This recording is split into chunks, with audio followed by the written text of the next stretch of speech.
Hey, we're back. That's not Hector, by the way. Hector's somewhere. Hector's now Ed. Oh, he transformed. Um, okay. He's in a new location, different name, different face. Different accent. I don't know what to tell you. Different skill set. Yeah, so this is Breakfast Talk episode 18. This is a creator drop-in, right? Yeah, creator drop-in. So the first creator is Ed. So yeah, he's gonna start. Are we rolling the intro? Yeah, I've dropped in. Hello. We're gonna do the intro. Yeah, let's do the intro. Yeah, I was about to do that. So yeah, hopefully it's the right one. Wakey, smell those eggs and bacon. It's time for Breakfast Talk, a podcast covering a range of entrepreneurial and independent comics creation topics first thing in the morning. Of course, please like and share if you're enjoying our special seasoning, and be sure to subscribe to join us every Monday morning, 10 a.m. Eastern, 9 a.m. Central. Let's talk. Wrong intro. Wrong intro. Still gotta fix that. Anyway. You'll figure it out. Oh, now I'm happy. Yeah. I'll mute myself. One second. Hello? I felt so quiet. Like I didn't get Hector's feedback. I'm just shouting to nobody. Well, we have Ed Jowett with us. Hello. Hello. Yeah, it is Jowett, like Jared, but if I slurred it, like Jowett. It's Jowett. Yeah. Jowett. Not quite sure how to respond to that, but yeah. Hello. Good morning. Hello. It's actually evening here. It's 8 p.m. here. But still nice to be with you guys. It's been a while since I was around, hasn't it? Yeah. November. Yeah. We've been quite busy since then. Yeah. Recently we've just launched Cascade Part 1 on Kickstarter. Now I'm pretty sure last time we spoke, I talked about my intention to sort of do like several individual comics and then work up to a combined comic. That's what Cascade is. Cascade is the first part of a 3-issue arc that's the combined story.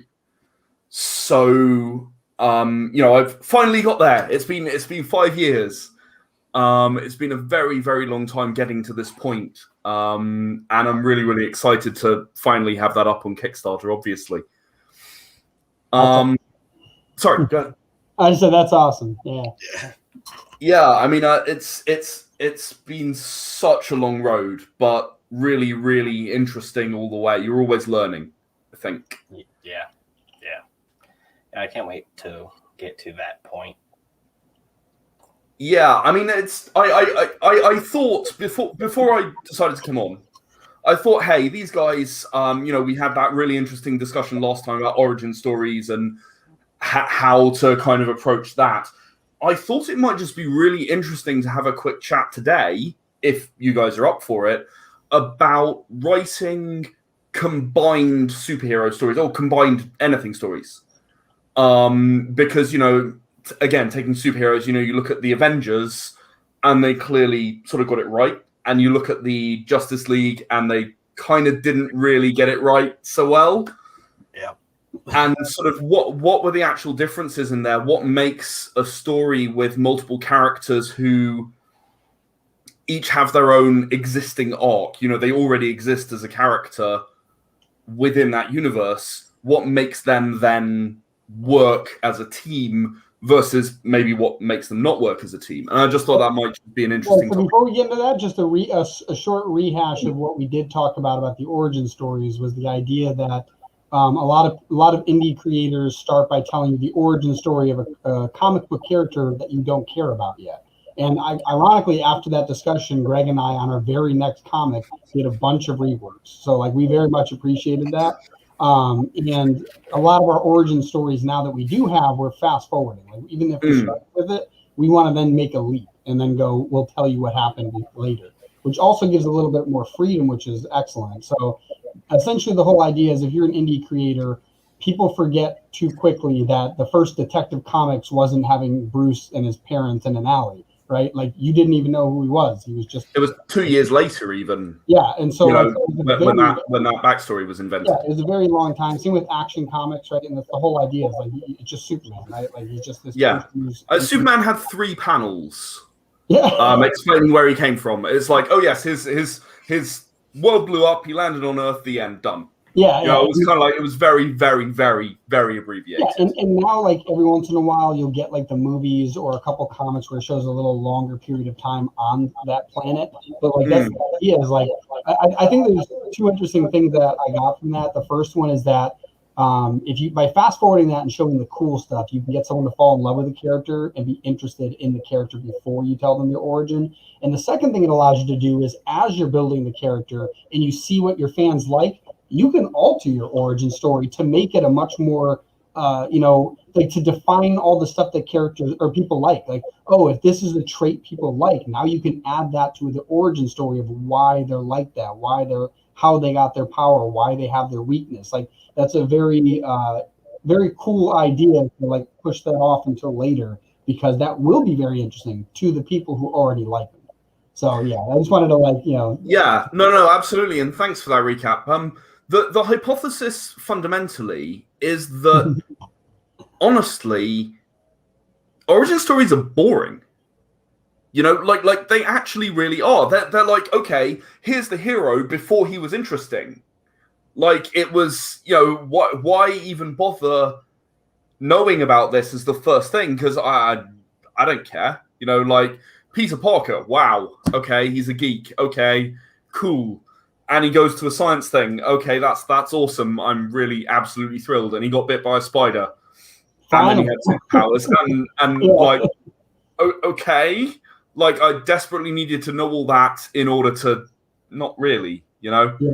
What I needed to know is that he dresses up in red and blue and he's Spider-Man and he, swings around the city and stops crimes. Oh, and by the way, this is because he got bitten by a radioactive spider. Yeah, the interesting thing is it's almost like show them that they're interesting and then go, wow, why? And then you can tell them why later. But it's a super interesting just way to think about storytelling is like people don't necessarily care about the origin, even if it's necessary. And they don't care until they hear the whole story. Because then it's kind of the idea of anybody, like someone's super rich. It's like, cool, that's the interesting part. Now I'm curious how he started and what he did to get there. Like that, it's the same. Like I don't want to watch you the whole way through unless you end up becoming something great, like a superhero. And it's like it's a cool concept because it's universal in storytelling. I think, I do a lot of panels at conventions. Well, not in the last year, obviously, but in general, I do. And I often say that the story you should try and tell is at the point where your character is the most important person in that moment in that world. And I think that if you're not doing that, and an origin story by definition is not that, right? They're by definition not the most important person at that moment because they're used to they have amazing potential and they're going to become very important, but until then they aren't. Austin's here too. Hey guys. Hi there. I'm taking a break from making a page, and I saw the Facebook picture. I'm like, oh, I'll jump on. Good break. Talk stuff. Yeah. How's everybody doing? Good. Doing well. We're talking about origin stories, and you don't really need them in the beginning. Yeah, how you don't need to begin an indie comic with an origin story, and sometimes it can be counterproductive to do so. Yeah, give a person a chance to actually understand what the story you're trying to tell is before finding out what it's all about. If they don't have an interest at the very beginning, what's the point? Yeah, I agree. Yeah. That's it's something I've felt strongly about for a long time, and on a lot of my comics that I've released, I've had this comment: "Oh, we don't know the origin," and I'm just sat there like, "Yeah, I know, and I don't care." Like you don't need to know right now. You can wait a little longer and find out. Yeah, enjoy the story that you're on right now. I mean, the origin story is a whole other book series, something you can delve. That's back stuff. That's a whole treasure trove of things you can dive in and deal with as things go and progress with your story. I call it Instagram mentality. They just want to know everything like right this second. They can't take 5 minutes to try to use their brain to, use their imagination for stuff. That's actually a really good metaphor, the Instagram mentality, because a lot of people enjoy seeing like how you took that great picture or made that cool video after they saw the cool video and the cool picture. So that's very cool. Also, I was pointing to the chair ad. I noticed you got the same chair. Yeah, My cousin I just do. got onto this. This thing's awesome. I adore my secret lab Titan. It's absolutely brilliant. Yeah, but no, that's a funny thing, because that's the other thing that I was tangenting off on, saying like even when it's to like somebody who's really rich, I don't care how they got there until I know they've succeeded. So it's the same thing with like the great photo or the great video, that Instagram mentality. They want to see the really cool thing, and then if I get invested in that person, I'm like, how did they do that? Right? I want to learn how to do that, or I want to see how they did it so I can be even more amazed by it, because it's actually really funny that you mentioned that, because I think there's a quote, I think it's Leonardo da Vinci or Michelangelo, one of those two, that said, if people knew how hard I had to work to become this good, it wouldn't seem that good. Which is really funny, because that's really what it is. Like if you watched him just paint the same thing over and over again, it's uninteresting. But if you find out that's what he did after you see his incredible work, right, that's a whole other story.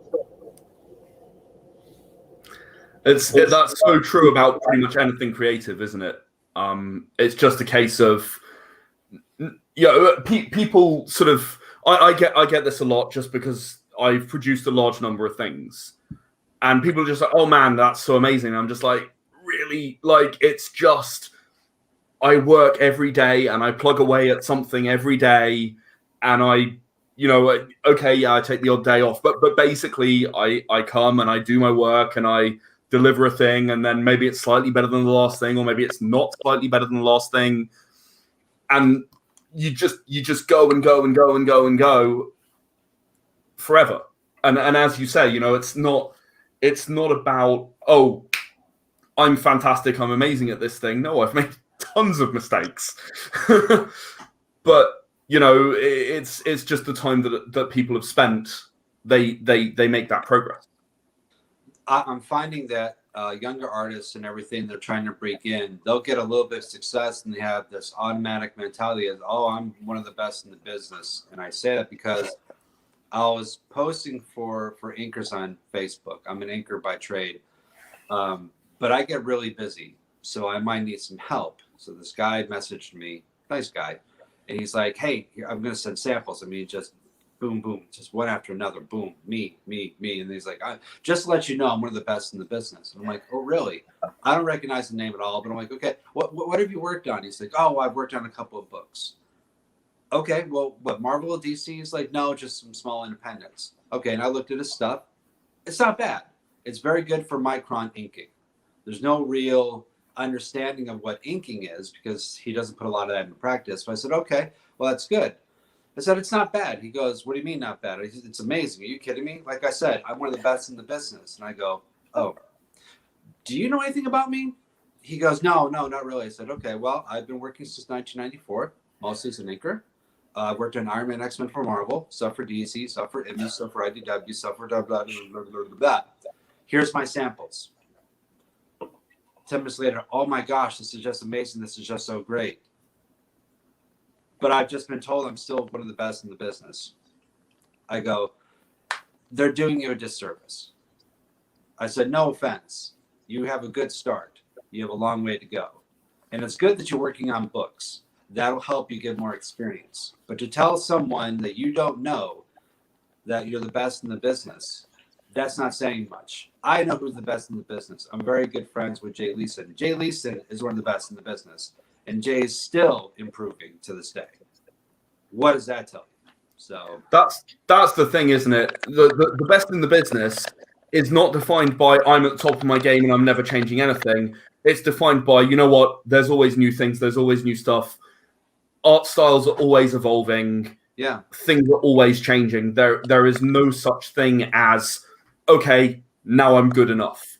There's no such thing. It just doesn't exist. Well, as a creative person, you want to try to completely improve, push boundaries, try different things, because that's where your creativity, that's where it comes from, storytelling and whatnot. If you're sitting on your laurels and doing the same thing, you're not being creative. You just found something that you're just okay with to make money. Actors do it all the time. They get to a point where they just do the same characters because they're getting thrown serious money at, right? And they're like, oh, I'm comfortable. I've done everything I'm going to do. I'm just going to ride the wave and to be prevalent. But if you really want to be creative, and if you really want to push yourself as an artist, you always have to be willing to learn new things and suck at it and hopefully improve, but have the work ethic to do so. I talk with a group of artists and they go, well, what do you do when you get a couple of different projects? One's paying one more than the other. I said, which one did you get first? The lower paying one. That's what you work on first. Yeah, but this one pays more. I go, your reputation as an artist is the most important thing to get you work.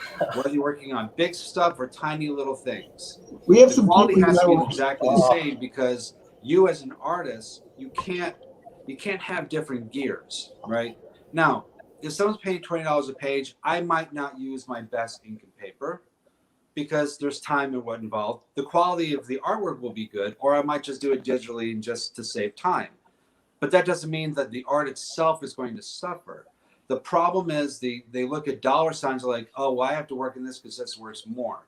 Yeah, the $500 whatever job might be a one time, but the guy paying a lower page rate might pay you something now and have something bigger down the road. You're starting a relationship. That's how you build your resume. And again, people nowadays, they don't understand that. They're just looking, well, I can draw really pretty stuff. I need to get paid $150 to $300 for covers and blah, blah, blah. I'm like, well, what have you worked on? Well, I haven't really worked on anything. So how am I going to recoup my investment and paying you what I'm paying you? I don't understand. Yeah, I've been working with for my main story, including the one I've just released. I've been working with the same artist for 7 years now, and I've done, I don't know, I think it comes to about 10 books in total now. Right. With this one guy, and it's like you say, I don't pay $120 a page or anything. I don't have that kind of money coming in. Yeah. But I pay him solidly. There is repeated work. There is always more stuff. There's always more things I want to do. Mm-hmm. And no, it's probably not as much as I would like to pay him. I think that's the other thing that a lot of artists forget. Because I'm sat here, I'm a writer. And I want to pay people more than I can pay them. Like it's not a case of I'm like, oh no, I'm trying to make as much money off you as possible, buddy. No, it's like, no, seriously, guys, I'm just about breaking even on this stuff. I need to I need to kind of be serious and go, okay, this is what I can afford. I understand if that's too low for you and you can't work for that. That's fine. You don't have to work with me. I'm not forcing anyone. Move on, do something else. Yeah. But if I could pay this guy who I've been working with for this long double, treble, I'd pay him. Like it's not, and I think that's true for a lot of indie writers. I don't think most indie writers and creators are really, really stingy with their money. It's just they don't have it. Yeah. It's very, very hard to bring in large sums of money for anything. Yeah. Our colorist that we have, Fabry. Oh, Fabri's amazing. Yeah, I would pay him thousands of dollars if I could, but I can't. So yeah, he's saved like a bunch of our works that we've worked on where like the penciler, the ink, typically it's in the beginning. The inker kind of does what they can to recover, but our colorist has like fixed mistakes that he shouldn't be able to fix. Like he's absolutely incredible. Yeah. But we're lucky with him being a colorist. He's also an illustrator, so he's able to kind of do those things. He's just not one-dimensional. I always try to figure out, because my company, 10 Sky, we're now taking screenplays, films, that sort of thing, independents, and making comic books out into them, like this. And I'm going to show you. me see. Yeah, this is for a book called The Other Side. It's filming next year in Belgium. It's a horror film, and I mean it's SAG 1.2 mil budget and everything, but I have a stable of different artists that I have, but I also try new colors and new people because I want to bring more people in, and I have a budget. Here's my rates. If they can do well within that budget, hopefully in the next budget, here's the quality. Let's see if we can bump it up. You know what I mean? I don't make a whole lot of money on these gigs. I make some because I'm the inker as well, and I'll do writing breakdowns. But they think we're making thousands and thousands and thousands and thousands of dollars, and that's just not the case. This is a smaller, this falls into their marketing budget, and it's a small part of it because they've got a whole lot of other stuff they've got to get done. People got to think about it the large picture. They got to think about it in terms because, again, for Bree, I saw him something. He wanted to try out something. He colored something. He just wanted to, and I was like, "Wow, this is great." So I threw him some money. I'm like, "Can you try this color?" Blew me out of the park. Okay, so now he's coloring my Stanley book for Scout, and I'm like, "Can you please help me?" He's like, "Oh, of course." He's like, bangs it all out. I'm like, "Oh my God, so thank you, Jesus." So I am paying him more. I'm giving him more work. Again, started here. I can see what he can do, and goes from there. When I broke in, when I had to go in the early 90s, we didn't get paid. We had to show that we could make a deadline consistently, and publishers are like, okay, we can count on him. Now we will pay him money. It was more of an internship while learning your craft. People nowadays are like, no, you know, I've never worked on anything. I've only done stuff for my Instagram followers, but you should be paying me thousands of dollars, and I'm not proven. No. Sorry, I can't. Or I can't pay you $600 for a cover. I've got friends who've worked for years in the industry. Now I can pay them that rate. I just, you know, I don't mean to jump off track, Ned. I need to jump on you. It's a big pet peeve of mine that I've been dealing with the past few weeks. The artists and everything I work with my company are fantastic. But some people that submit in, one, don't have the quality that they're asking for their rates. And or if that's something I've found a lot hiring people off Facebook as well. Yeah, they're very delusional. I was going to say that there's something that's interesting too, is that like basically you have a lot of artists that are trying to make a ton of money right off the bat, and they don't realize that like the more work they get done, first off, they will get better from doing the work, right? They'll have more portfolio to share. They'll have more experiences writing for different comics. Like eventually, there's a guy, I just shared it on Instagram. His name's Devin Rodriguez, and he draws people on like subways in New York City for free. Like, he just does it and then hands it to them. And he has like 2 million followers on Instagram. He's so famous he can just do whatever he wants as an artist now. And he didn't charge anyone anything. He just gave it to them. No. Right? Like, people don't realize how powerful that can be, doing art for people. And if you think, well, like it's going to take me a ton of time, it's like, yeah, the more you spend on it, the faster you'll get and the better you'll get. And the more people will see your work. And eventually then you can ask for what you're worth, because you can say, look at this. I've got 1,000 books I've worked on. Like I'm like, you're going to have to pay me for my time. You're creating value to what you do and the type of quality that you're doing. That's ultimately how you get a page rate. It's not, I can do great figures. I tell people who want to be an artist and work in comic books, I'm like, you need to be a really good background artist. 90% of drawing backgrounds and cards and rooms and all sorts of different things, understanding the shadowing and shading so the colorist knows how to color the page itself. It has nothing to do with sexy women. Those are for covers. You want to be a cover artist? By all means, you can make some good money on it. But if you want to work in comic books, there's a whole lot more you got to learn. That environment thing is huge too. Like if you look at animes and you look at old animes, like the Cowboy Bebops, you'll notice that the backgrounds are drawn so beautifully. There is nothing like it. It is incredible. Like just the amount of details, like, unnecessary sometimes. And you're like, wow, like that's so perfect. Because there's teams. And for Cowboy Bebop, there's teams. There are artists that are just background artists. Yeah. There's people that do figures. Not that they can't do the art, but just for speed and for time, that's what they kind of do to build things up.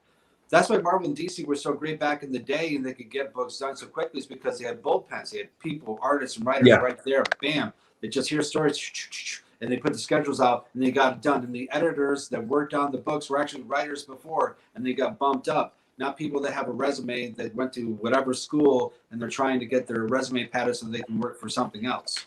You know, and they've probably never read a comic book. It's just they're, again, quality. Focusing on the quality, making the end product, taking the ego and putting it aside is another big thing. A lot of people have a big ego, and artists are like that. They're very fragile. They want to be loved, but they can get a big chip on their shoulder just as easy. And because of that, they think that they're told they're one of the best in the business and they should get paid this amount of money, which is disingenuous to themselves and their craft. But what do I know? The other thing I was going to say too is you want it so that, like, if your name, whatever it is, it gets put right here, like on a comic, that it adds value to it because you've done so many great works. And like, that's the other thing. Like, that's when you can demand a price. Like, that's another big thing that that's true with anything. Like, you know, if you're a marketer, until you can prove that you've done what you've done, like, you can't demand a price. If you're a salesperson, you can't demand a salary unless you can show that you've made sales. And so when it comes to being an artist, it's the same thing. Like, once you have such a proven track record, like the fact that we mentioned February's name, and you're like, oh yes, right? Like, he's awesome. Like, absolutely, that's definitely something you want to have. I agree. All right, guys, I'd love to jump on more, but I got a deadline I got to get back to. But I appreciate you guys letting me jump on for a little bit and hijack the chat a little.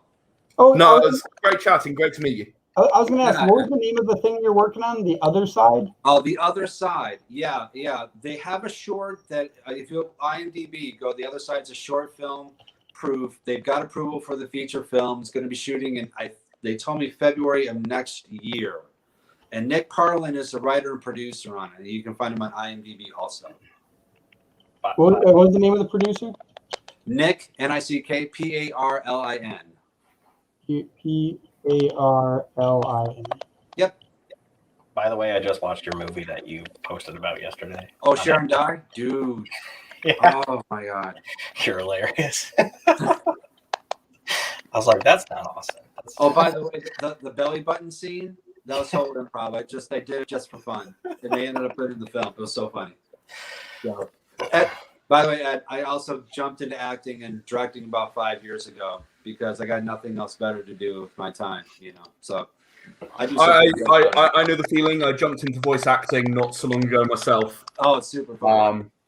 Which is intimidating as hell, actually. Yeah. Definitely. Wait till you get on set where you're not just sitting and watching the film. They're actually going to want you to act and move stuff around and really get into the role too. You'll get your cardio big time. All right, gentlemen, I gotta go. Thanks.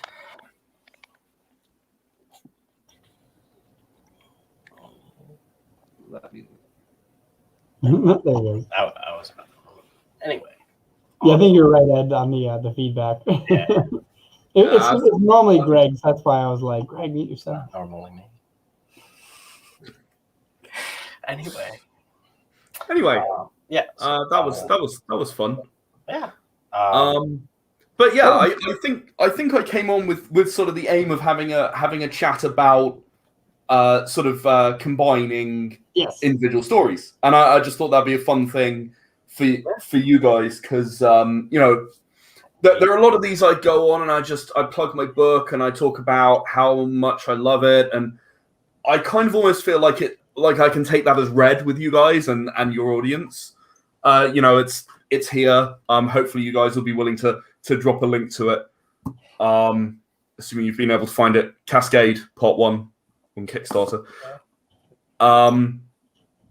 But yeah, I mean, I think that we had a really interesting discussion last time. I'd love to kind of have a discussion about something a little more, I guess, writery, complicated. It's sort of like the whole, how do you make this group of people, each of whom could carry their own book, or, you know, in the case of Avengers, you know, their own movie. How do you make that group of people each have their own identity? How do you make the group work together? and make sense, because you're talking certainly in the case of superheroes, you're talking about egos, quite a lot of ego. Again, taking Avengers as an example, you've got Iron Man and Captain America, and then you've got, and they clearly, they have this ego thing going on of their own, their way's the right way. And then you've got Thor, who just comes in and smashes through everything, and his ego is just sort of the size of the universe. And then you've got Bruce, who's there just trying to do the right thing. You've got Hawkeye, who's barely there, but when he is, he's kind of like, okay, well, now I'm pissed off, and I want to get Loki back. You've got Black Widow, who's there because she's been ordered to be there, basically, and that's about it. That's her only reason. And you've got Bruce there trying to sort of do the right thing and not have to suit up. That's his ultimate goal. His ultimate goal is be here, be among S.H.I.E.L.D., not have to suit up. And I think the key to that working, and the reason that worked, and in my opinion, I'm going to be very specific here. I think the cinematic cut of the Justice League did not work. I think the Snyder cut worked a lot better. Then again, he did have double the length of time to tell the same story, so that really does help a lot, to be honest. It's an advantage, right? Yeah. But I think where you see the significant difference between the two movies is the moment of conflict between every member of the team. And you can very easily find stuff online for Avengers for how nervous Joss Whedon was about that scene when they're all in there and Cap walks in and dumps the gun on the table about Phase 2, and Bruce ends up holding the spear. And then it's interrupted. They don't even manage to get to the end of the conversation because that's when Hawkeye attacks the helicarrier, and they're all they have no choice. But it actually comes all the way back to what I learned as a project manager, which is this thing about forming, storming, norming, and performing. When you first get a group together, everyone's kind of nice. They're kind of like, okay, yeah, I'll listen to what you have to say, and I'm not really sure what my place is within this group. I don't know if I'm supposed to be supporting this guy as the leader, or if I'm, I don't really know. But okay, I'll just kind of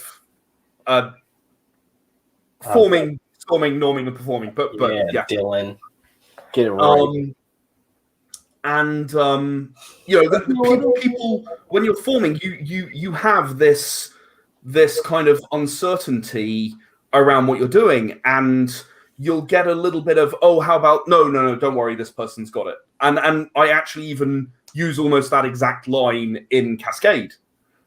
Because when Violet turns up, Penumbra's already been working on this for a while, and Violet's about to suggest something. Penumbra's already 3/4 of the way to what she's gonna say they do, and then you kind of move on to, okay, well, everyone has an opinion, right? And especially if that first plan goes wrong, which is a very, very common thing that happens. In the Avengers movie, it happens. Loki is there. He wanted to be captured. Everyone knows that wasn't a legit capture. That plan didn't go right. It just, he wanted to be captured, and he let himself get captured. So, you have this thing where everyone has their own opinion, and that's that scene that I'm talking about. We've got people saying, you're doing completely the wrong thing.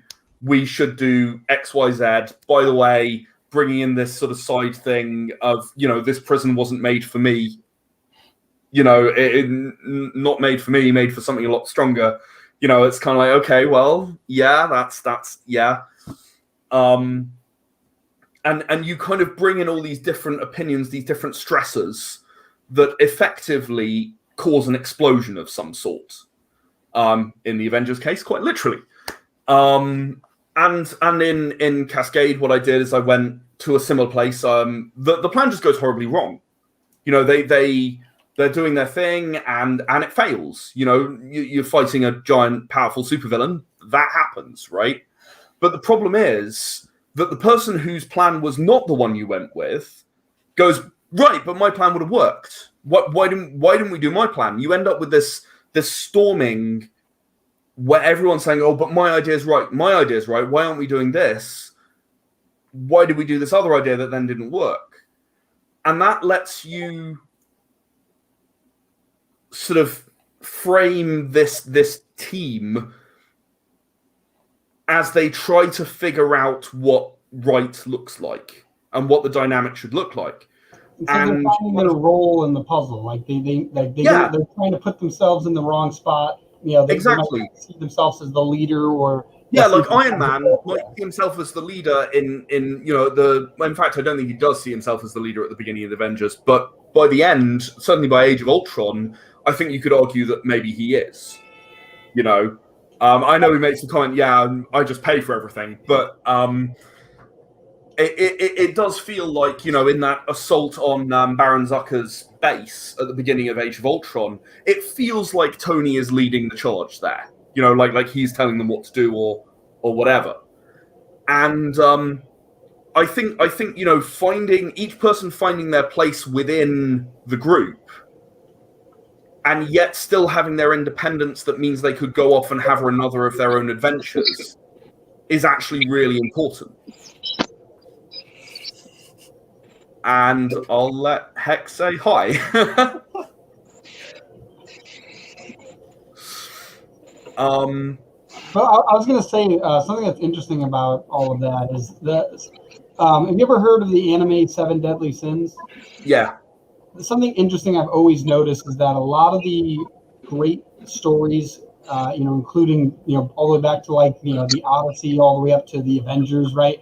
They all have this thing where if there's many characters that are the main character, very often they find their roles by, like, separating, like, the ideal perfect person, right? So you, like, rage and power is good when it's, you know, ordered by leadership and calmness, right? And so, like, by basically what happens is, like, that's what I meant about the puzzle piece, like the puzzles to form this perfect fighter. But if you put the rage as leader, like, it doesn't work. If you put, you know, the leader as a follower, like, it doesn't work. And, like, you need to have each person in their role. Like, I think that honestly, when you look at all of the Avengers, and it was always like this, like Captain America was like the leader, and Tony Stark is one of those ones that's to be idolized. It's like, look at that, he's just a man and he's doing all of this. So he's someone that helps motivate the team, and he doesn't have to be the leader. And I think that was like part of the problem, right? That he thought that he should lead it, when in all reality, he later discovers that his own judgment is flawed, and that having Cap as the main person to make the decision helps resolve a lot of that stress and anxiety that makes him not the best person in his own team. And like but it's like he's an ideas man, not a leader, and there is actually a difference between these two things. Well, that's the thing. I like thinking about this, like when it comes to making a rule, like whether it's in your business and laws, whatever it is. Like when you try to make a rule, you don't have the expert of that one item make the rule. You need someone to evaluate, right? Like you don't like. You have government. You have, you know, you have committees, or you have whatever, and they aren't made up of the experts. The experts come and tell the committees their opinion, their evidence, and all the rest of it. And then someone who's more neutral, who isn't as you say, isn't expert in that area, goes, okay, well, given all of this, I think that this is the direction we ought to go. And that doesn't always mean that you necessarily get the right answer, obviously. Yeah. But it often an expert can be blinded by their own expertise. Yeah, that's what I mean, and that's the whole point, and that's why, like, the leader doesn't need to be the strongest, fastest, smartest. They need to be the best evaluator of ideas and people, essentially. That's it. And that's why Captain America is. That's why they chose them for the project to begin with, right? Like, yeah. So I think that's one of the problems with the Justice League movie, is too many of them have the same style, like opinions or feelings or emotions, and none of them like fall into a good role. Like at the end, it's just all of them are brawlers, including Batman, which doesn't. Yeah, because Batman, Superman, and Wonder Woman all seem to have the same approach to everything. Yeah, like let's beat Yeah. people up, right? Like yeah, And the Flash obviously doesn't, but he is so far removed that it actually feels jarring. yeah, if he feels out of place almost. And it's funny because like on his own, I think he was actually a really good Flash. But in this world, it just didn't feel right. And like so, yeah. Like I watched the what is it? The cut the Snyder Cut. Snyder cut. Thank you, Preston. The Snyder cut, and yeah, like that fills in a lot more blanks, and it's a way better movie laid out that way. But it's still like that particular character does still seem out of place.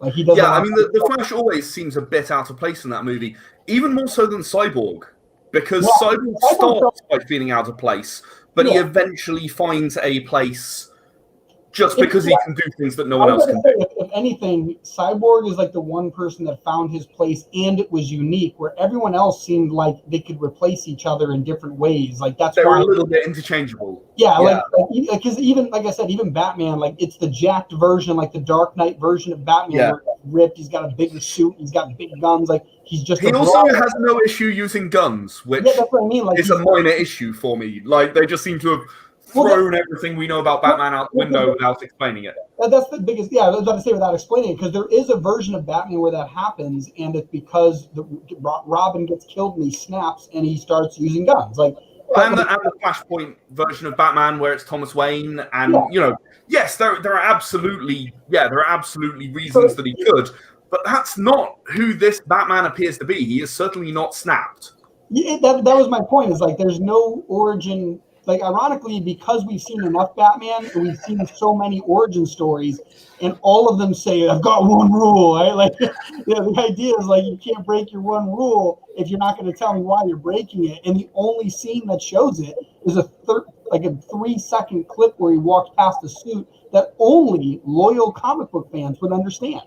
So, like, it's one of those things where, like I get it, but, like, most of the audience is like, oh, my God, Batman's just killing people now. Like, and in the Snyder Cut, he just grabs their turrets and starts shooting down parademons, and you're like, yeah, okay, fine, whatever.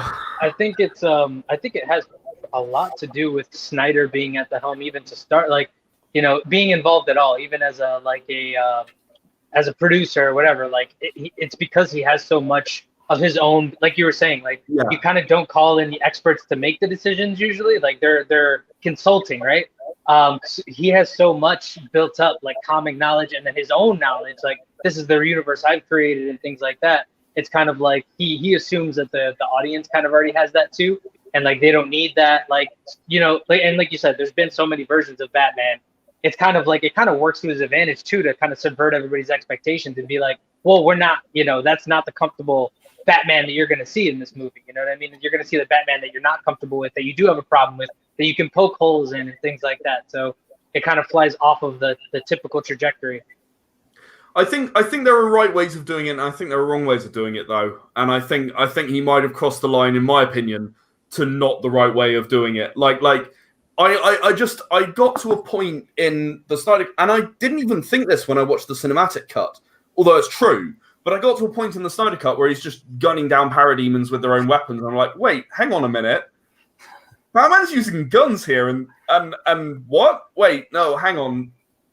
Like he doesn't actually, that doesn't exist in the Cinematic Cut, that bit. Have you like if you had seen maybe like Batman vs Superman, he does kind of preface that. Like, yeah, I know. Because like it made me then reflect back on, you know what? Actually, yeah, he just loads bullets of kryptonite and just kind of shoots the shit out of Superman. My biggest one was during Batman versus Superman when he's ripping a turn in the Batmobile tank, and he just runs over like 4 people. And I'm like, wait, did Batman just because that's like the first real scene where you're certain that happened, and I'm like, did he just kill 4 people? I'm like, holy crap! Like that's pretty quick. Just collateral damage. Yeah, things got out of hand fast. But we're talking about not having origin stories, but then you sort of leap into something that isn't quite the same character. And I suppose there's a question of, okay, so we don't need to see his parents die again. We've probably seen that enough times now. Yeah, not that we didn't see that in Batman v Superman, but then we say, okay. 10-second clip in the very intro during the credits where we still got it again. The pearls, we still got it again. Like we get it every time. Anyway, we have like, okay, yes, this is Batman. And then we move on and we're like, okay, so he's been Batman for, I think it's 15 years. He's supposed to have been Batman in Batman v Superman. And you're just going, okay, what happened to make him not the Batman that everyone knows? Oh, and you're just not going to tell me. Well, thanks for that.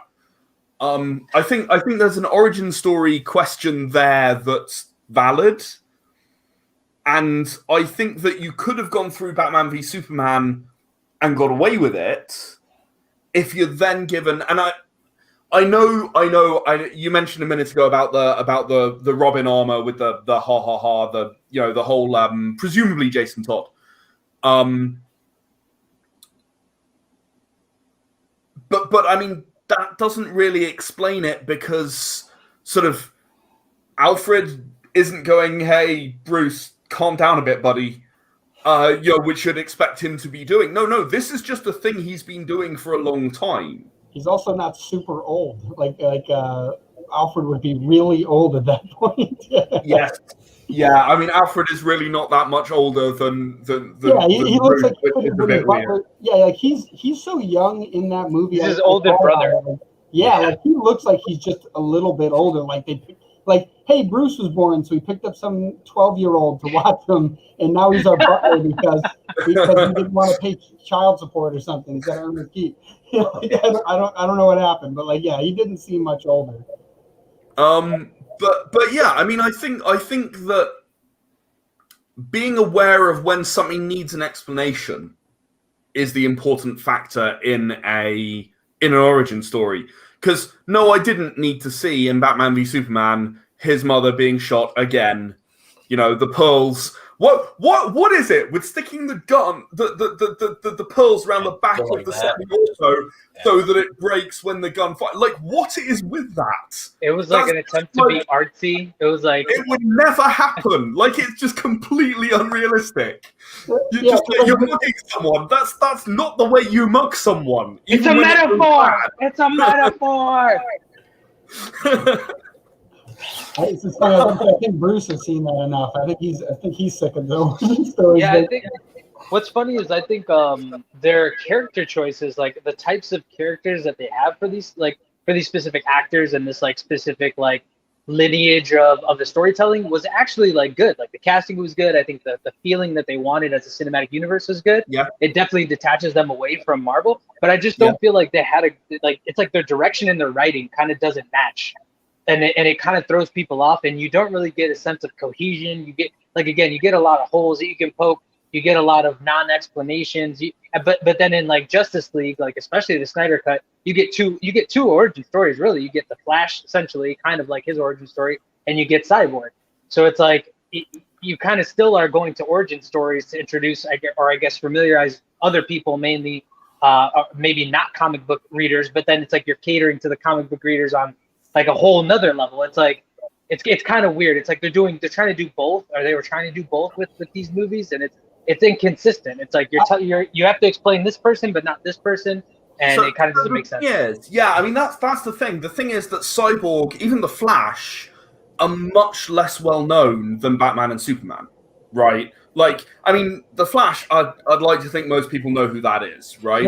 Cyborg, probably less so. I could understand Cyborg. I think that the Flash is somewhat straightforward. Even the deepest that Barry Allen goes, he's still a very straightforward person. He's still kind of a surface level person. You don't have the super damaged psychology that maybe that Batman has. The dark side. You don't really have that. Yeah, exactly. Cyborg for sure. That whole hatred of your father. He turned you into a monster or something. That was an interesting story. I think that actually kept me engaged while I wasn't seeing Superman. You know what I mean? So I was okay, this is fine.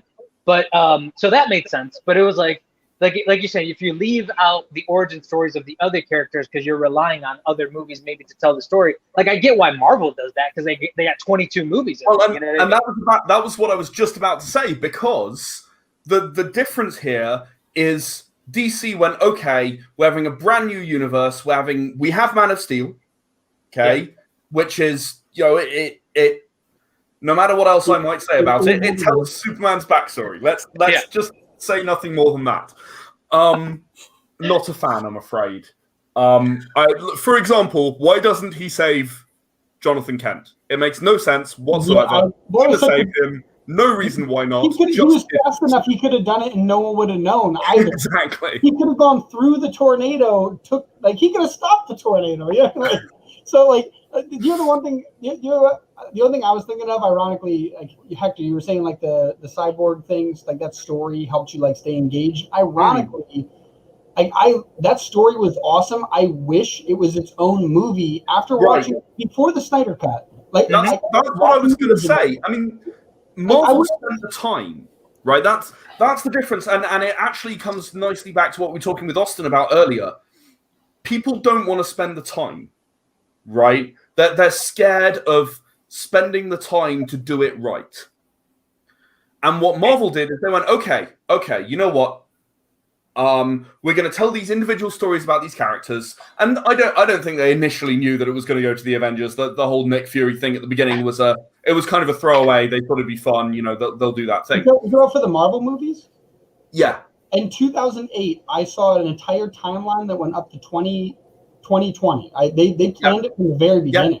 Yeah, not from the very beginning. Before the movie launched, I saw an entire time chart, and they only Before the Avengers movie launched, they did everything.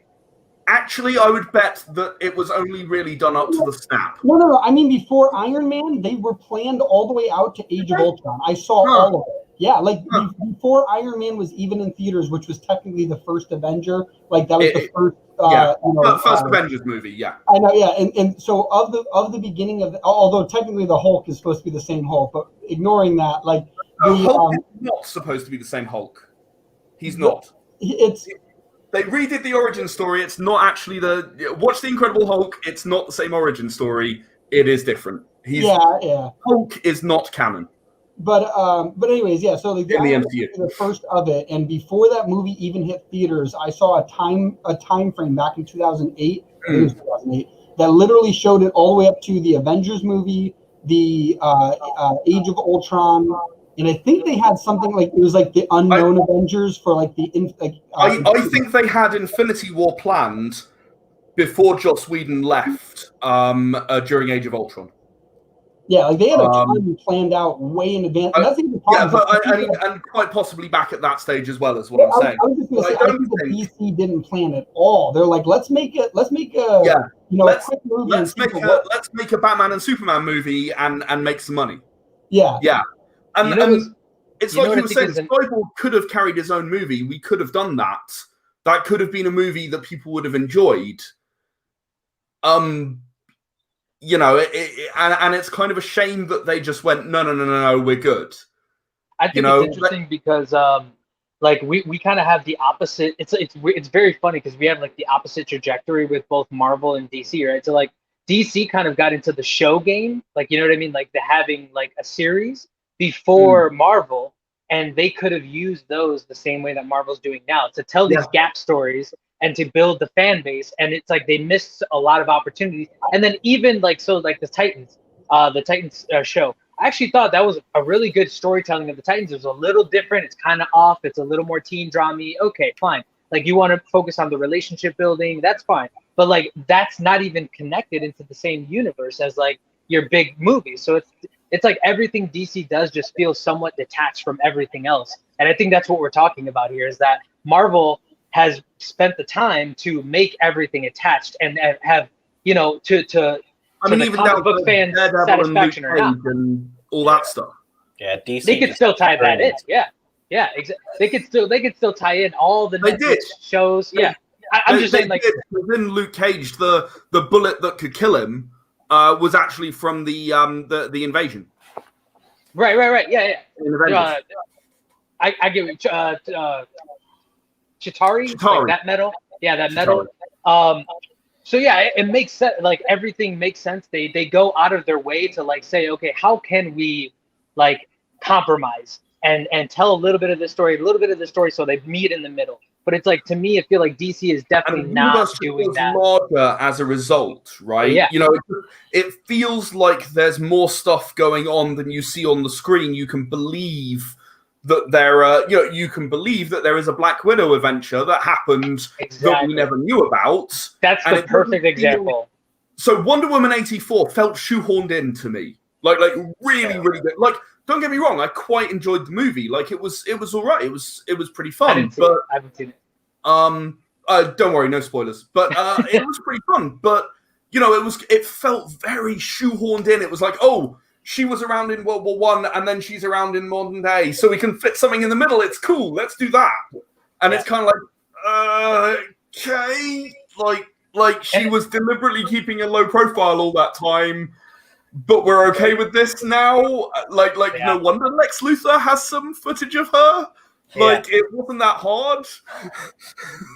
Yeah, like I said, everything feels detached from one another. It really doesn't feel like there is a greater goal or greater plan. Right. And now they've hit a stride. So now, maybe right now you can say, okay, like everything that has been done previous, like let's just use that as the foundation, and then let's just say everything henceforth is now extremely canon and extremely in a linear fashion, even though we have let's just put it this way. So like each one of their superheroes seems like they have their own universe that they could, like, without the other characters in. Like Superman has tons of villains. Aquaman, Superman, exactly. They have their own universes. The Green Lantern Corps, you know what I mean? Like, it's all over the place. So like their universe is very huge. So right now, to try and fit all those characters on screen together, like, though I thought the Snyder Cut was good, to me it's like you have to have a 4-hour movie. You have to have like huge cinematic budgets and things like that, and that to me doesn't feel sustainable. Like the Marvel kind of universe has hit this point where they're like, okay, well, we can do these kinds of movies. We can do a big budget movie, we can do a series, we can do a small budget movie, and like we can plan out our finances so they all, you know, work well together, and like we can just plan this thing out really, really well. And I don't think DC has that. Like, maybe they're hitting their stride, but I don't think they've got it as down pat as Marvel for sure. By the way, I've been trying to like search for it this whole time. I just found an image from 2000, I think 9, that says Iron Man 2 coming soon, Thor coming soon, Captain America coming soon, Avengers coming soon. Like, they definitely had this stuff planned out so far in advance. And that's what I was mentioning with like the DC stuff. Like, it feels like, yeah, you're right. They had all those TV shows. As soon as they knew that Iron Man was a success. I think that they drew it all out, and then the second, I think that it might have been after the movie was released. Then I might have misremembered that, but I think it was like they probably drew it all out, and then the second it released and it was killing it, they're like, okay, we're going to go forward. Well, they absolutely had a rough timeline. Yeah, tying in, right? There's so much that ties in, and famously, Joss Whedon went to the sets of the other movies as they were being filmed to kind of help out and make sure certain bits and pieces were in there for the Avengers movie. Yeah. I'm rewatching like the entire MCU at work because I just finished actually, like a few months ago. When you're like talking about the Avengers again, I was like, oh, I just watched that again at like work. I had to put myself through watching Captain Marvel for the first time ever, and it'll be my last time watching that movie. But there's no conflict. Captain Marvel is a shame because it could have been a much better movie. I'm sorry for anyone the 2 people that are watching this, and maybe you're a fan. That's a terrible fucking movie. The thing is that there was what they wanted to do, and this is an interesting thing because we're talking about adding characters to ensembles, right? Effectively, and what they wanted, and the same is kind of true of Doctor Strange, but the writing carried it off just about.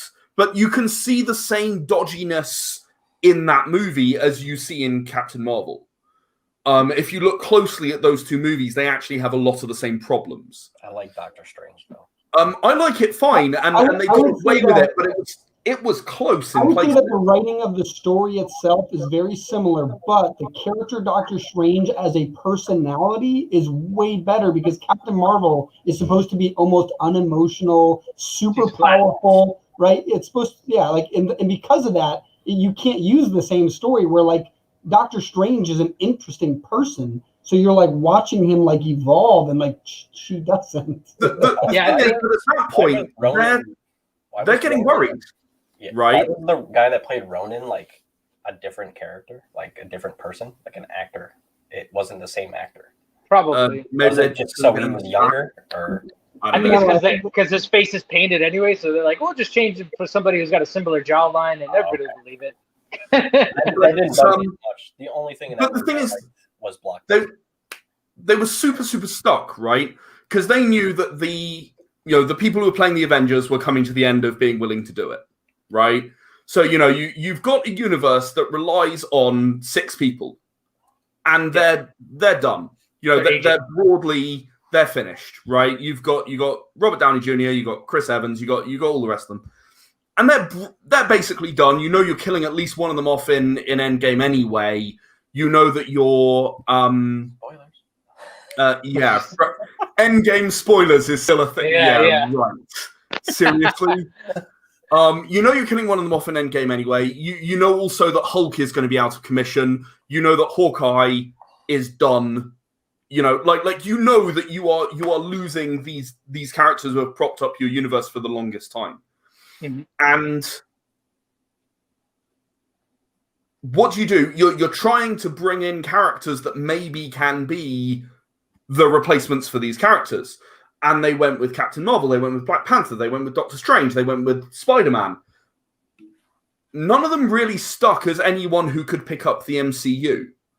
And I think if you watch those movies as they go, barring Spider-Man, where they decided that, I'm guessing for license reasons, they decided, okay, we're just going to go in a slightly different direction, not kind of hang everything on this. And I actually really enjoyed Far From Home. I thought that was a nice way of dealing with Mysterio. I thought that is actually the only one I haven't seen yet. That's because it's the last one in the actual Phase 4 technically, and it's the only one I haven't seen yet. I still got to watch the post-credit scene. It's awesome. Anyway, leaving that on one side, you see them get increasingly desperate as they bring out these characters. So you have Doctor Strange, you have Black Panther. Neither of those really landed as a character that can carry the MCU. You have Captain Marvel, by which time they're like, holy crap, what are we going to do? Okay, we're just going to amp her power up to 11 and call her Thor. They're clearly worried. You sat there watching, and especially when you watch them in really quick succession, when you watch those movies towards the end, first of all, the quality just falls so hard. During that period, the quality of the movies compared to the movies at the beginning, just the quality of the writing, the quality of they just turned back to relying entirely on CGI for everything. I was about to say they went from storytelling to like art. They're like, CGI. I think part of it too is like, especially when you're coming to like some of these like these later movies. Some of it was a little bit like about the politics of the time, right? So like I think that the story for Captain Marvel was actually hampered by some of the political attachments. Like they wanted to force kind of like these idealistic agendas, and I think that kind of forced out a good story, because let's just put it this way: she needed to be a little more tortured than she was, and it's like they never really gave her any type of like internal, like really deep internal conflict. Like at least Doctor Strange. Let me just finish the thought here. So like at least Doctor Strange, like he lost his livelihood. His life was essentially over. So like you have that crushing like self kind of like, like I have to literally change my entire life. I think her life was like changed, but then she lost her memory, so it never really hit. Like it wasn't, and she's a flat emotional character in general. So she's very much like on that sarcastic side and like that nothing bothers me, that Ryan Reynolds kind of Deadpool kind of humor. But it's like you have to have like the reason why like people like Deadpool is because he remembers he had a messed up childhood, and that's what makes him that character. Is he's so like, it's like his outside now matches his inside kind of thing. You know what I mean? That makes sense. But like for Captain Marvel, is like they're pushing strong female character that nothing can bother her, nothing can stop her. Well, then why don't you just beat the hell out of her? Why don't you just beat the hell out of her then? Like give her like a really, really bad like storyline where she comes from a lot of like she has to overcome a lot even before she's even a superhero, and that would have given it more weight. And it didn't have any of that. There was no like conquering the moment. You know what I mean? It was just like, well, you're taken from the planet, you get these powers, and now you have to try and figure out where your life was. Like, but you still you don't have any attachment. Like the only attachment she had was when she went back and she kind of remembered her best friend. And it's like, oh, okay, like I kind of remember you. Like I guess we were cool. You know what I mean? Like there wasn't even like a huge emotional connection there. So I just felt like, yeah, it was, all the complaints were that it was so flat.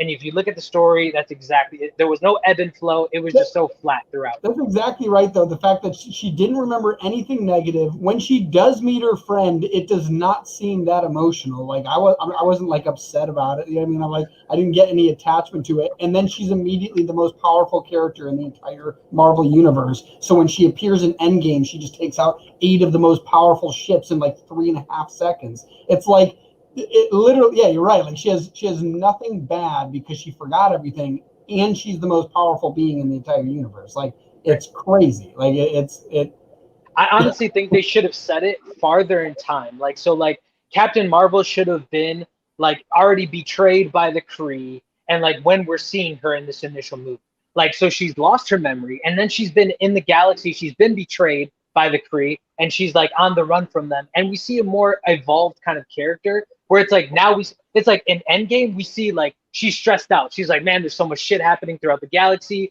Like I'm dealing with all this stuff. Like you can see there's conflict there. You actually see emotion in Brie Larson's face. You're like, oh, okay, this makes like, okay, she's a little more emotive, things like that. So when she comes in for that, like, for that game saver, you know what I mean? Like she's the 6th man off the bench. It's like, it makes more sense. She's pissed off now. She's like, I'm going to end this right now. I'm going to go straight after Thanos. Like, I'm not letting anybody stop me anymore, because she's seen so much over the course of all this time that she's like, I'm done playing games. I know I'm more powerful, and I'm just going to bring it. So like that made sense. But like everything prior to that did not make any, like you have zero attachment to the character. I just thought about how they could have fixed all of that. The best way they could have done that, instead of showing any of her on Earth, it should have shown her in space. Would have been way cooler, kind of Guardians of the Galaxy style. Have her get beaten up, right? Like through like having to overcome someone more powerful, all that stuff. Becomes very strong. And then at the very beginning of Endgame, or at the end credits of Infinity War, or actually no, yeah, at the end credits of Infinity War, have it be 5 years in the future, just like it is in Endgame. She lands on Earth and she's like, what the hell happened? I was only gone a few years, right? Like that kind of thing. That would have been, and then tell her origin story later and make it more interesting. That would have been the best way to introduce her. Like, just see, like, because think about it, Guardians of the Galaxy, we're in space, people are fighting, dope, let's go. Like, that would have been perfectly fine to do with her, and for whatever reason, they went into her origin story, which isn't interesting. So the thing that interests me about Captain Marvel and the way that they've done it is I don't recognize that Captain Marvel that's in the movie as Captain Marvel. Like that they make such a big deal about how all the actors are all researching. I don't. That is not a Captain Marvel that I've ever seen. Like, don't get me wrong, I absolutely loathe at least some of the versions of Captain Marvel, because the one that you see in some of the more recent comics and in Avengers Assemble, the cartoon, the animated series. I loathe that Captain, but at least I know it's Captain Marvel, right? Mm-hmm. The Captain Marvel I like is the one who you see in kind of the first time she appears in the Avengers comics. She accidentally gets her powers from Marvel, and we go from there. That's the Captain Marvel I actually like, but again, that's not the same person, right? Mm-hmm. I don't know who this was. But it's not anyone I can recognize as Captain Marvel in any way. Right. And I wonder how much of that actually plays into these problems that okay, it's an emotionally flat character. Why? I would say, though, that even people who aren't Marvel fans who wouldn't recognize Captain Marvel regardless still thought the same thing. So I don't think it has much to do with that. But I would say that it could have given a guideline. Is all I'm saying. Like Iron Man. That's not really like Robert Downey Jr. as Iron Man. It's not really Iron Man. Like he's got some traits that are similar, but he's certainly a lot more flamboyant. He's a lot more Yeah, the Playboy millionaire or billionaire. He's Robert Downey Jr. as Tony Stark. Exactly, right? I mean, he was very well cast for that particular role. Well, I was going to say the interesting thing, though, too, is that when it's a character that you're very familiar with, like Batman, you can play a lot more. You have a lot more freedom to play and make him different. But if you're not a Marvel fan or haven't read a comic book, like you don't know who Captain Marvel is. That's just straight out. Like that's not a big character. It's not somebody that most people know. And even if you do, you probably didn't read a bunch of like those individual comics. You probably saw them in the Avengers. So because of that, you're making a lot of freedom of like character without. You're right. That's what I was going to say. Without any guidelines, you're not starting from a base that at least comic book fans can be familiar with. And because of that, ironically, it's just a little more dangerous. You don't know if you're going to write a good story because the other ones have been time tested. This hasn't been, and clearly, like it came out very unfavorable. And I think that's exactly like what I'm saying. Like some of the politics kind of guided where they were taking the story, I think, and it basically like detached it from the character that was already built that wasn't guided by those politics. It was just a character that had its own story, its own origin. They're like, well, I think, it's time to push certain things in the universe, one of which being female empowerment, which don't get me wrong, that's awesome. But I think when you're kind of making it the gimmick or the center point of a story, it's like you're kind of now catering too much to the appearance and not to the depth of the story. You know what I mean? And like I said, if you can't make a tortured character tortured, if you can't torture the character because you're like, morally, I don't want to do this because how many times have we seen this happen over and over and over? And like, this is one of this is like the patriarchy telling the story over and over. Like we can't keep abusing women, and you know what I mean? Like I get it, but at the same time, you are compromising like just general storytelling. Like general storytelling is if you have a haunted past, you have a more interesting character in the present. You know what I mean? So if you don't give them that, you can do it without a haunted past, right? You can do it with the character in the moment. I've actually done it, and it's one of my proudest moments was actually reading a review of Violet Unstoppable, which was my third ever comic, and the reviewer just said, you know what, this is exactly the right way to tell this story.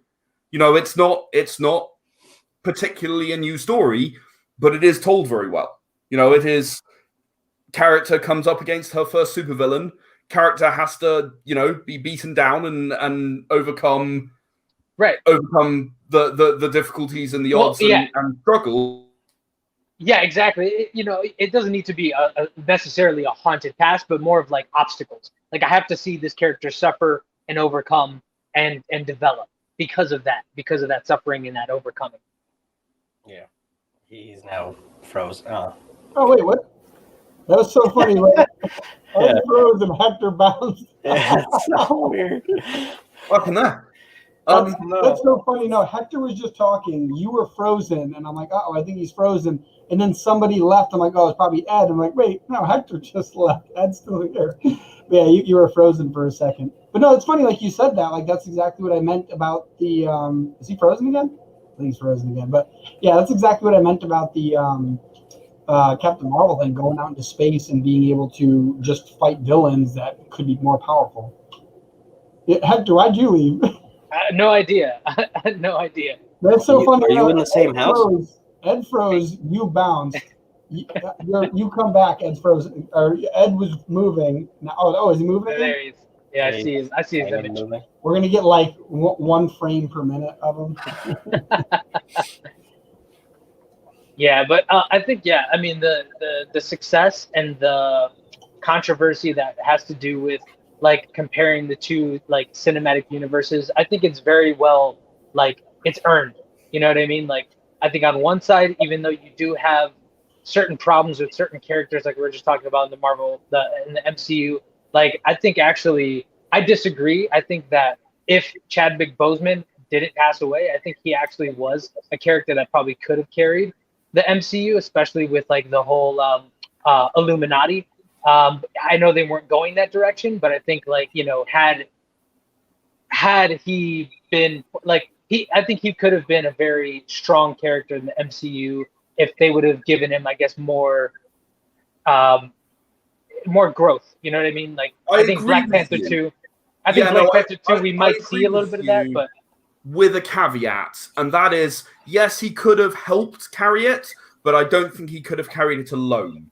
With Sure. the other characters that are there, I don't see it happening with the Avengers being Black Panther and Doctor Strange and Captain Marvel. I'm not seeing that. I think honestly, it's the way that I see it is like they're trying to make like the Avengers kind of this revolving team.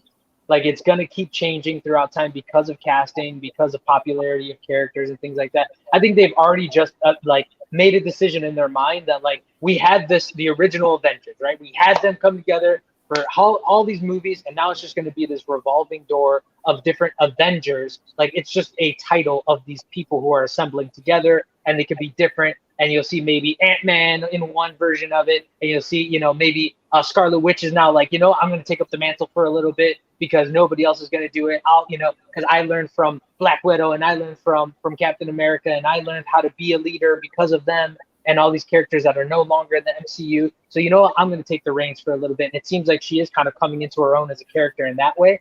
So yeah, we're gonna, and then we can see a Young Avengers cast. We can see, what I mean. Hawkeye, the show is gonna be about the daughter. It's not gonna be about Clint anymore. And so you have, and then with all these other shows, you have these worlds opening up where you can see all these different casts of characters, like U.S. Soldier, like Falcon, the new Captain America. So you have I think, like I said, you're gonna have this revolving cast of Avengers, Young Spider-Man. I think we're going to get Nova at some point. You know what I mean? So we're going to see more younger characters come into the fold and start replacing they're going to have different iterations of the Avengers team. You know what I mean? It's not going to be one solid team that carries on throughout time. So here's the interesting thing. I think they're going to run into problems with this because I think they are relying on people watching the hours of TV series to understand certain things. So I have not yet seen WandaVision.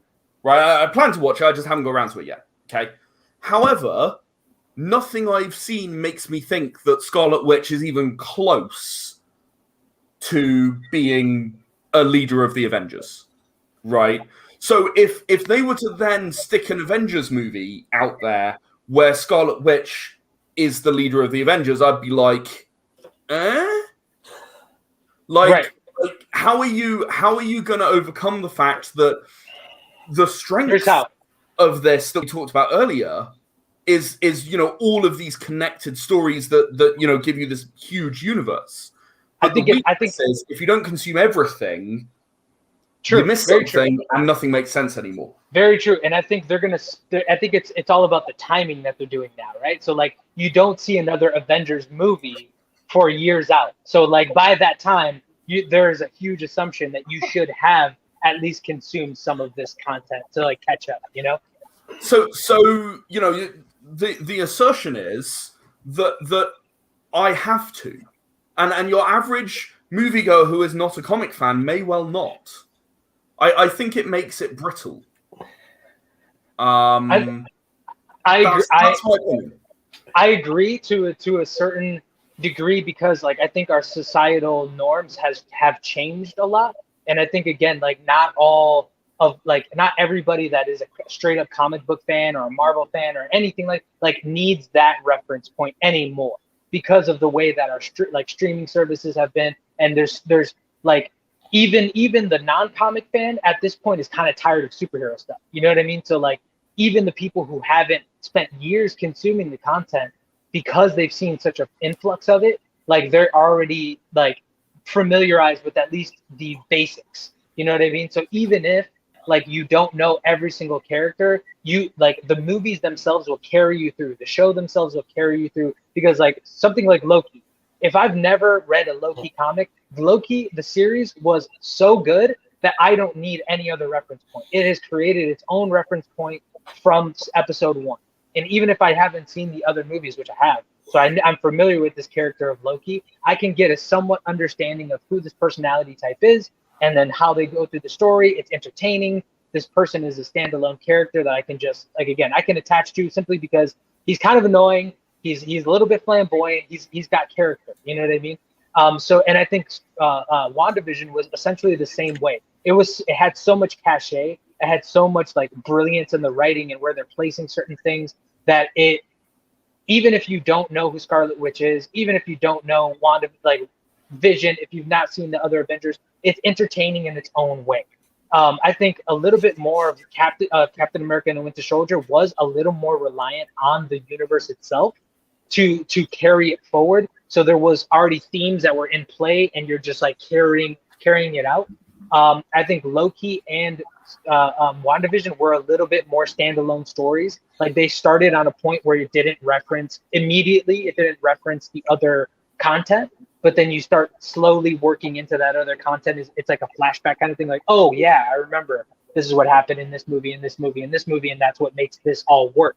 But Winter Soldier and Captain America was definitely much more reliant on the MCU movies. So again, I'm enjoying this conversation because I partially agree with you and I partially disagree with you.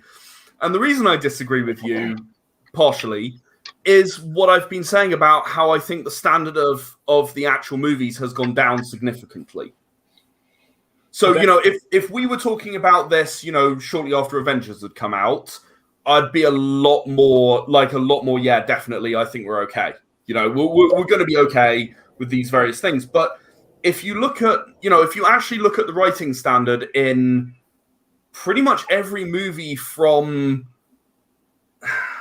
Iron Man 2. I liked Thor Ragnarok. I thought it was actually done quite well. Guardians of the Galaxy 2 was okay. And then it really just nosedives. And I include Endgame in that. Infinity War was not great. I wasn't a fan of The Dark World. Almost no one was a fan of The Dark World, to be honest. It's funny that the only thing that makes that movie better is Captain Marvel. But what I'm saying is, I really think the actual standard of the movies has dropped, and there's a lot of recency bias. I saw a lot of things of people coming out and going, "Whoa, my God, Endgame is the best movie ever," and I'm like, no, actually, no, it's really kind of not. Like, in fairness, it's a comic book movie, and as a writer, kudos to them for making the plot of the comic book movie a dumb comic book plot, right? Like the time travel thing, that's a dumb comic book. You get that in a comic book, right? Right. But to look at that movie and say that's the best movie ever, I'm sorry, you've really missed something. Like it's not even the best Avengers movie ever. No, I think it was very much built, and I think that maybe that's where we're getting into with the recent stuff. Is it's built more for pure entertainment. That yes, it's not built for strong, long-lasting, time-tested storyline. I agree. It's a Michael Bay ending to the Avenger world. That's what it is. Like that's all I want. Because honestly, the reason why everyone says it's the best movie, it's kind of recency bias, but it's also like we've been watching this forever, waiting for this scene, and then it was like the fight scene, the Michael Bay epic fight scene. Yeah. That's all we wanted at that time. If you watch all of them back to back, there's no way that's the most enjoyable one to watch. But if you've been waiting years and years and years for this final epic, it's like the Battle of the Five Armies in the Hobbit series. Like it's so epic that you're just like, whoa. But that's kind of what I'm saying. What I'm saying is, you're saying, Hector, I think the strong storytelling in the movies is going to carry this, and I'm going. Actually, I think it's more storytelling. I think it's no. I think it's the shows that have a strong storytelling. The movies, I agree. Like they're definitely a little more hit or miss than the beginning of the phase one of the MCU for sure. Yeah. But like the shows, I mean, I don't know how far you said you haven't seen WandaVision. I don't know how familiar. Did you watch Loki at all? Not yet. No. Okay. So I think the standard then is going to pick up as you watch it. You're going to see again, there's more concepts that they're playing with, and it's because they have these hour-long shows in a series. So they can string together more of a cohesive linear storyline that is allowed in a movie. And I think again, I think partially it's like entertainment value. Like the movies, they're leading into more entertainment value factor and things like that. But then also like maybe it's just that these characters were a little too complex, or they needed more time than a movie would allow to explain it, or to really get a point across that maybe they wanted to. But there's failures. I agree. There's definitely failures. I think the show's kind of. You know what I mean? Like the Justice League Snyder Cut, it needed that to tell that whole story. Like you can't watch. My brother told me that, because I still haven't seen it, the Superman, the extended cut. Sorry, Batman v Superman extended cut. He said there's an extra half hour of footage in the film, and it makes the movie like 500 times better, because there's like segments that you needed to show in a movie, or it's unenjoyable. Like there's plot holes all over the place. It's so obvious like things are missing. And I think like the same with like the Snyder Cut. Like honestly, I would love even the Mandalorian. Like it wasn't like absolutely amazing, but it was really fun to watch. Good. It was enjoyable, and it's because like I knew every week we get a new story. Like I think we talked about this in an old episode of Breakfast Talk, about how I think that the old TV show of like being released at 8:00 on Friday every week, like people forget like how enjoyable that is. The anticipation building up and then watching it, right? Building up, like people now are like we said with Austin, like that Instagram world. They want like. They don't remember what it's like to hold on and wait a second and then get it. And like that's awesome. And I think doing the TV series that way, knowing there's going to be some epic conclusion when it's done, having it released one at a time is so much better. Which is why, like I mentioned before, the Endgame, even though it might not have been the best movie standalone, it's this epic conclusion to this series of movies. It doesn't matter if it's the best individual movie, because nobody should ever watch that movie having not watched previous movies, right? And that's the whole thing. Like this is for the fans. This is just for us, right? And that's how you get like this hype, like people that just love that stuff. And so I think that you're right on the sense that Ed's right in the sense that the movies have been going downhill, and I do believe, I have not seen them yet, but I do believe, just based on how a lot of the TV series have gone with comic book shows, that they very often give you so much more, that even if it does go down a little bit, like the writing or any quality, very often like you're so involved with the character now that like there's so much back story built that you can do almost anything now. And like I think that will definitely build a lot into the Marvel universe. And I agree with you, Ed, when it comes to the brittleness of the universe, right? Because like you said, you're relying too much on other content that's outside of, like, so from a storytelling point of view, absolutely. Like it's easier to see where like if you need information from a whole nother show, like then why am I even like I have to watch this and then I have to watch this and then this and then this just to get this, that's kind of like a trap, right? Like I'm forcing you to watch all of this content, even if you're not like really into it. Like you're not interested in it. You have to watch it for context, which does suck. Luckily for me, I mean, I feel like I'm in it for the entertainment value more than I'm, really analyzing it and like, getting into like the, what is this giving me morally? What is this giving me philosophically? Like, I'm not really into it for that. I feel like I'm definitely into like independent stuff for that. But like the MCU and like the DCEU, it's just like, I don't know. It's pretty pictures. You know what I mean? Like to a certain degree, like I do like continuity. I do like it to make sense. I would love a great storytelling, but if it doesn't have that, I'm not like going home pissed off. And like, I feel like Star Wars, like the entire series of Star Wars kind of prepped me for that disappointment where like, I can't hang my hat on like this fandom, you know what I mean? Like, because it's going to let me down at some point. So I just, maybe my expectations are just lower with it than they used to be as a fan, but that's where I'm at. So yeah, no, I completely understand the position. It's kind of, I'm looking at this as you say, I'm looking at it from a continuity perspective. I'm looking at it from a writing perspective. I'm looking at it from, okay, if I'm attempting to do a similar thing in concept, as in build my universe in a way that people can absorb, what do I think they're doing wrong? Mm-hmm. And as I said, my concern is that what's going to happen is this universe is too brittle. Yeah. And jumping of the shark is what we don't want. We don't want it where like the whole series gets tainted by this one really bad moment where they do something. You're like, you should have ended 18 movies ago. I think that's what most like Marvel fans or even just general comic book fans or that's what eventually it will happen. Like that's something that as a writer I understand completely. Eventually One day that will happen. It's just a question of when. Unless you do the Cowboy Bebop way, where you do one epic freaking season and you know how it ends, and it in fact ends.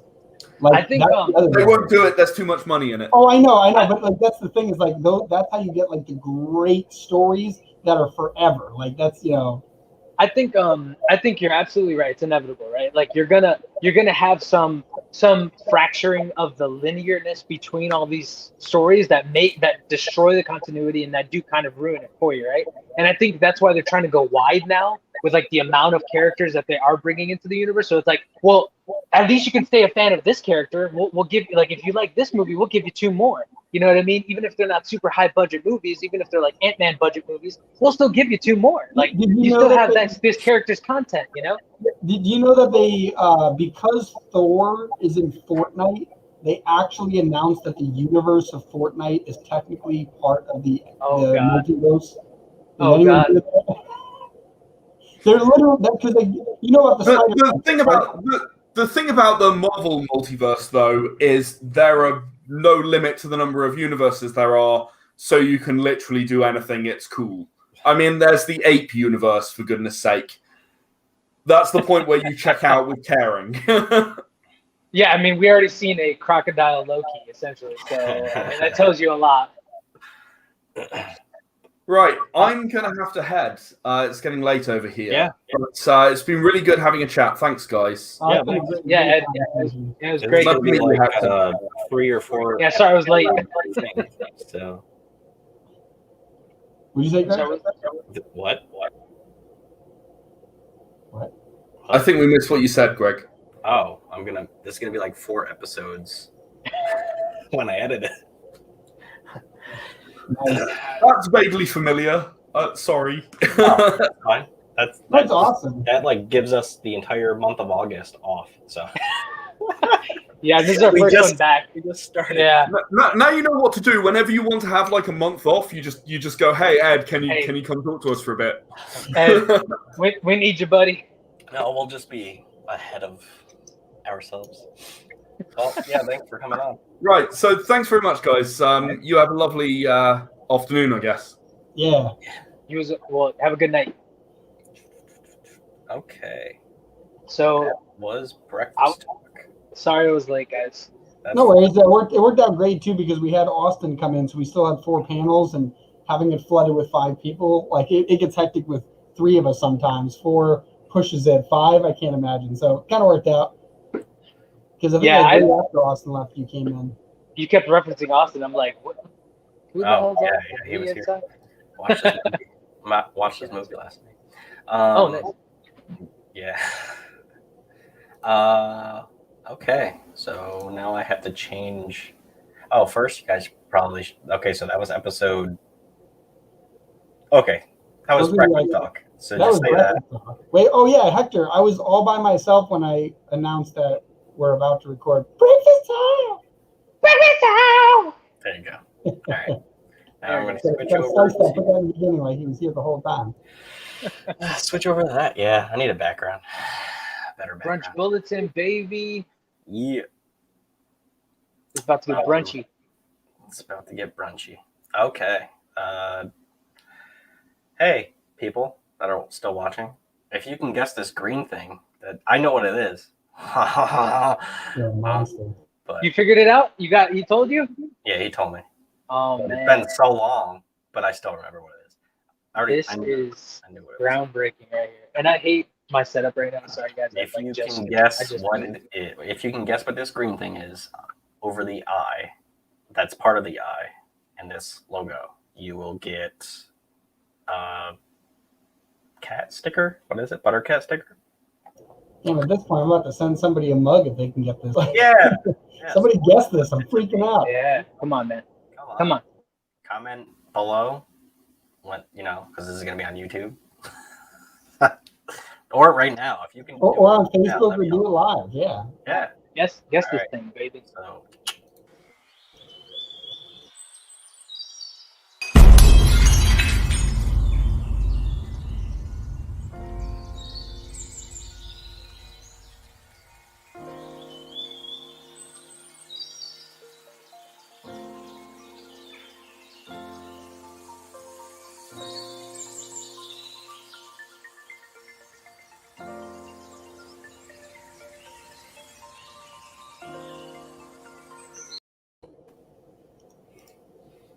solid. What is it? What is it? What is it? So okay, you're not gonna say it, right? You're gonna No, wait. he's not No, gonna I'm say not. it. Okay. All This right. is going on until somebody guesses. I'm now the only one that knows what it is. If Well, I like- die, Well, there's one I other don't- person who knows what it is. Yeah, I don't like this balance of power that you struck here. This Yeah, imbalance, the rather. guy I who drew it. paid for the animation. I should know what it is. So much money. Did you write anything? Do you have any news? No. You don't have any news? You got Chronicles of Horror news. We do, yeah. But, I'll go first since I'm first on this thing, I guess. Cool. So, we've been away for like a month. A lot has happened in June. I moved. He's now in prison. Yeah, I guess. I need a background or something. So You should just put a white brick wall. Yeah. So I moved, saving for a house. He almost got shanked by a celly. And I was in a car accident. Obviously, I'm alive. I have a new car. You guys don't really care that I have a new car, but I have a new car. It's actually the car that I always wanted, so that's I just had to get hit by somebody. It's a Hummer. Now I run over people. I'm the one hitting them now. I got a monster truck. You're gonna hit my car? Did did Justin hook you up with a monster truck? Yeah. But a lot has happened with Sear Nova. I made a new podcast because I was bored one day, and I was like, hey, let's just make a new podcast. So I'm going to be coming out with a new monthly podcast called Enter Our Universe. It's literally just me talking about our comics. It's going to be monthly because the first episode that I already put out vaguely goes over some stuff because I don't want to put out anything really about the Seer Chronicles until those two comics are out, which I'm getting to now. So our Kickstarter backers are going to get scales, all of the other rewards, and Seer Chronicles issue 2 mailed to them first. Issue 1 is in the works now. Finally. The artist that was going to do it, Adam Fields, he was under contract with some other person, and he's wicked busy with 1,000 other things. So he is now only going to be our artist for ink and scales, and that's it. He can't do Seer Chronicles. We're hoping this other artist that is under it now is going to work out. We actually got a couple roughs already. He's pretty quick at art, and it looks cool. So I'm hoping that guy works out. Can you show one of the refs? I don't have it right now, and I'm not downloading it. If you want to see the roughs, it'll be on Nova Nation. So sign up at Nova Nation. Oh, yeah, Nova Nation. There you go. Yeah. We also have some disappointing news, which is like...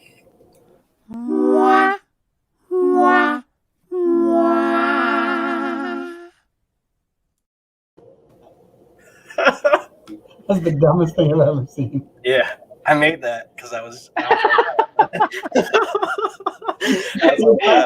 was so great. That was so great that he's like, that's the dumbest thing ever. Yeah, I made that. I did that. Proud of it. I did that. So the disappointing news is our video game is not launching this year. I've said it, I don't even know how many times this year that it's launching this year. I'm very, very sad actually about that.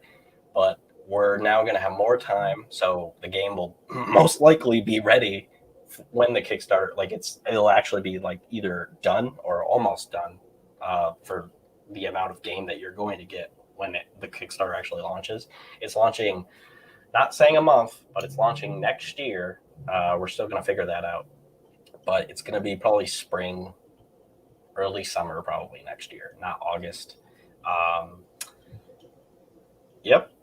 I don't want the video game to come out before people get their comics because it has to deal with the Seer Chronicles. So. And we also don't want the same scenario where we finish the Kickstarter and the game's not exactly yet. So we don't want to do the same thing with this one where it's taking way too figured long. out we hopefully figured out the Kickstarter issue because of the Family Matters one. So going forward, we're going to have 80 to 90% of any comic that we're going to do on Kickstarter done before next year. Video game. Okay, Dylan. Nice. So got a bunch of upstate news because it's been a long month. We recently refiled a bunch of stuff. We got 2 new LLCs set up for separating out the organization. We set up our upstate records so we can start signing recording artists. And we actually had our first recording artist signed about 3 weeks ago. His name's Sergio's Backpack. Check him out. We also have another artist who should be signing soon, and that is Blow, who also under Upstate Management, he is signed as one of our managing artists. So that's going to be pretty awesome. And we're working with him pretty quick. So the first official Upstate Records release, the song will be called Betty White. And it is absolutely ridiculous. It's really catchy, pretty easy to pick up what it's about and how to sing along.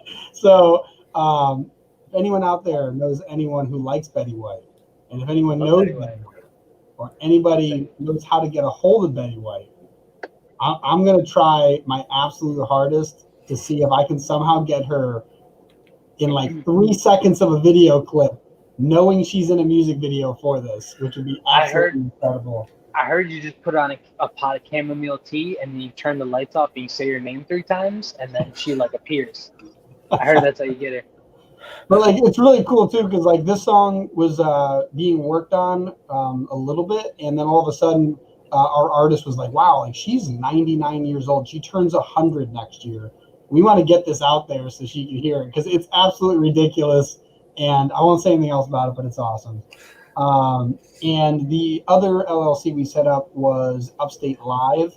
And so we're planning on hosting live events, hopefully this summer, if not probably in the fall, but we're trying to get all our, eggs in the same basket for this. So like trying to make sure it's organized and we have hookups for, lightings and sound and venues and, artist lineups, but definitely very cool. Let me know. I'll head down there, man. I definitely want to go to some. Yeah, definitely. I'm super excited. We had the first event with the artists we manage. We had the end of June called Ragecation, which was a tropical themed rager, and so that was pretty fun. But we've had all that. The website's up. I forgot about that. We just launched the website. A bunch of pages just say coming soon because we were like sick of it not getting launched. So the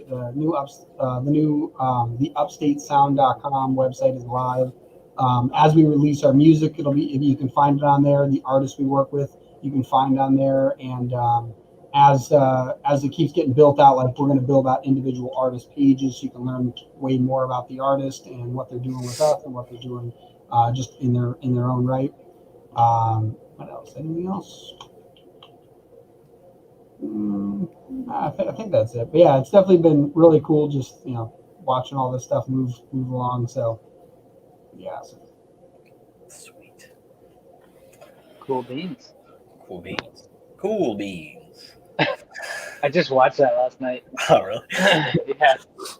I guess I don't have like tremendous amount of news, but we had stated like several times ago, like with New Leaf, we've been transitioning through like a couple different stages, just trying to figure out like what's the actual like best way for us to approach like Chris and I working together on projects, like barring what we do with our normal day to day. So like he's definitely planning. We're going to use like part of our website as like his portfolio. So basically all the games and things like that are on there so that he can get work. And we want to add like a not like a services page, but yeah, kind of like requesting different services and things like that for app building and stuff like that while we build games in the background or what he develops, like to get the different games and stuff like that. And obviously we're going to be looking at Dylan over there for like to help us network. I don't know what you have in mind, but anyway, that's kind of like what we're doing. We're moving into more like a service space when it comes to building out like apps and stuff like that. It's just the most efficient way to like proceed as a business. And me specifically, like I'm working a tremendous amount. I'm actually like pretty much full. Well, I am full time with Maui right now. So I'm just trying to get everything done that I like do Chronicles of Horror, work full time. I'm managing like 4 different projects. So it's just chaos. And I moved, I had a couple of different life changes and stuff like that. So yeah, it's been a lot going on specifically for me. And then in 2022, I'm planning to move to New Zealand. So it's just going to be a lot of changes moving forward. So yeah, there's gonna be some updates and stuff coming soon for me specifically, and then on New Leaf's behalf. Once we have more things set up, we'll share all that news and stuff like that. But right now, it's just about kind of figuring out more of a finite direction. We might be pushing Blocky Dropper on like in the app space, so you won't see like ads for it, like here or there, but you'll like on the Apple Store and stuff like that have their own marketing system and things like that. So we'll be throwing money into the budget on that. We'll make like a little trailer for the game and stuff like that, like an official one. And Chris is trying to knock out like the multiplayer aspect. He's been developing it, but now he's like, yeah, this is going to be like a main component that I think is really going to work for getting more gameplay and stuff like that. So he's really nailing that down. And then once that's done, we'll have our trailer done, and then we'll be marketing it, like I said, in the app space. So you'll see it if you're in the app store. You'll see little, ads for it and things like that. Very cool. Well, I guess one thing I put this in the notes, but I noticed Greg probably just didn't see it. So we did a bunch of updates on our website, and one of the major updates was adding a services page, but we did not add game development on there because we don't have a game development team until now. So if you after the show, we'll have to discuss putting maybe another tab on there that people can go through and check that out. And the other big thing that we're doing is we are now in the process of adding the physical comic book store on the site, so people can order the comic books that they like to read digitally and have them drop shipped right to them. So that'll be awesome. Like that's something we're working on. So we just recently separated the store. We now have our merchandise store within the indie store, and we have the comic book store. So that's in the works. Yeah, pretty excited about that. Sick, yeah. Awesome. Yes. Cool. Okay. Well, that was the Brunch Bulletin. You want to give them one more chance to see that video in case they want to guess what the green thing is? Yes. Yes. Guess the green thing. Guess the green thing. Green thing?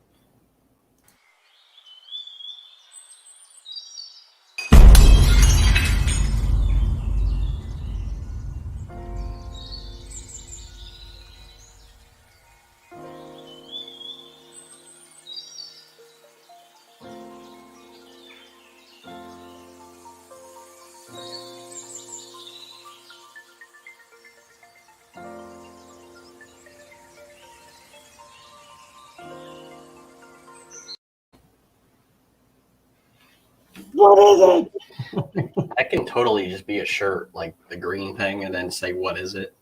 Yeah. What the hell is it? I know what it is. Eventually, I want another shirt that's like it has the green thing. It's like that's not my name. That's not All right. Well, thanks for listening or watching the Brunch Bulletin. Yeah. Well, what's this? Hector signing off from the Brunch Bulletin. Yeah, exactly.